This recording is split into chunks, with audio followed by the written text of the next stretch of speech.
What is my investment in myself? Exactly, it is a very beautiful concept, is a human investment. આપણને અંદર આપણું કેટલું રોકાણ કરીએ છીએ, આપણે આપણી જાતને છીએ એના કરતા વધુ સમૃદ્ધ બનાવવા માટે કેટલું રોકાણ કરીએ છીએ. હું જેવો છું એના કરતા મને વધુ સારો બનાવવા માટે મેં મારી જાતમાં શું ફેરફારો કર્યા અથવા મેં મારી જાતમાં શું ઉમેર્યું.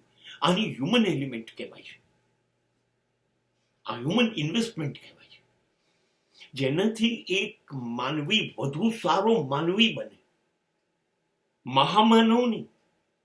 We don't want to create superman.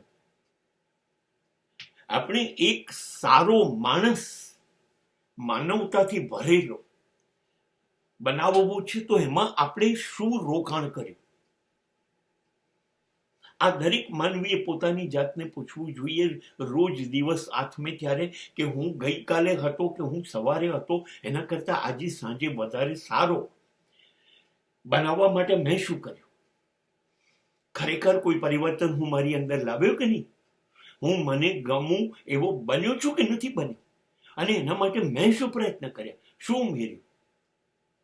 શું મેં એની અંદર સંગીત ઉમેર્યું, મેં નૃત્ય ઉમેર્યું, મેં એની અંદર ધર્મ ઉમેર્યો, મેં અધ્યાત્મ ઉમેર્યું, મેં મારા જીવનમાં થોડાક નૈતિક મૂલ્યો ઉમેર્યા? મેં શું ઉમેર્યું? એક અદ્ભુત વિચાર છે આ કે શું આપણે આપણી જાતને રોજ સારી બનાવવા માટે કશુંક ન રોકી શકીએ?